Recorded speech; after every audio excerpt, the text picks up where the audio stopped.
Charles, tu as défendu brillamment l'intervention de Hartmann dans ce débat avec Willem Melman.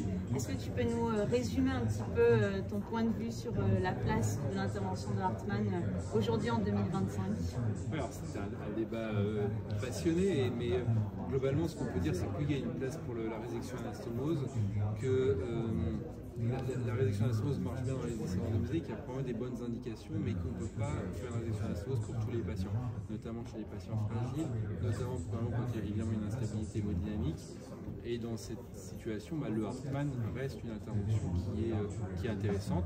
L'idée, c'est de faire arriver le Hartmann dans le 21e siècle et de ne pas se contenter simplement de faire une grande laparotomie et de retirer le bout de côlon en disant mais c'est bon, c'est fait. Non, le Hartmann, c'est pas que ça. On peut faire de la cellio, on peut utiliser du verre d'indocyanine si on pense que la vasculation n'est pas optimale. Il faut bien libérer le côlon pour ne pas avoir de stomie sous tension. Et puis, donc ça va améliorer les résultats du Hartmann. Donc le Hartmann reste quand même une intervention intéressante en 2025. Donc ce n'est pas un crime de faire un Hartmann aujourd'hui? Non, c'est pas un crime. C'est un crime de faire un Hartmann n'importe comment, sans protéger la paroi, sans libérer le côlon.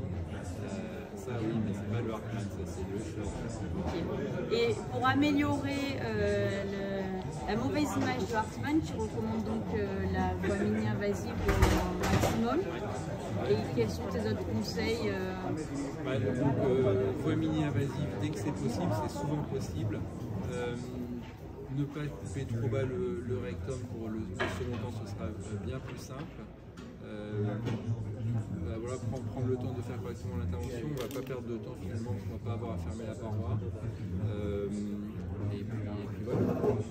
Et si Hartmann cellio, tu recommandes de faire le rétablissement de continuité par cellio en première intention? Oui, et même si c'est Hartmann laparo, finalement, on commence toujours l'intervention de la même façon, on va libérer et désinsérer la stomie, et donc à ce moment-là, on peut mettre une jupe de protection, mettre un optique et voir ce qui se passe.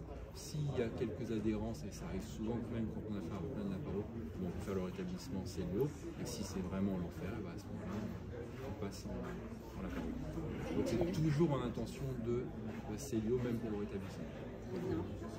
Merci beaucoup Charles, je pense que ta présentation va rassurer de nombreux chirurgiens qui pensaient être critiqués lorsqu'ils réalisent l'intervention de Hartmann chez certains patients fragiles.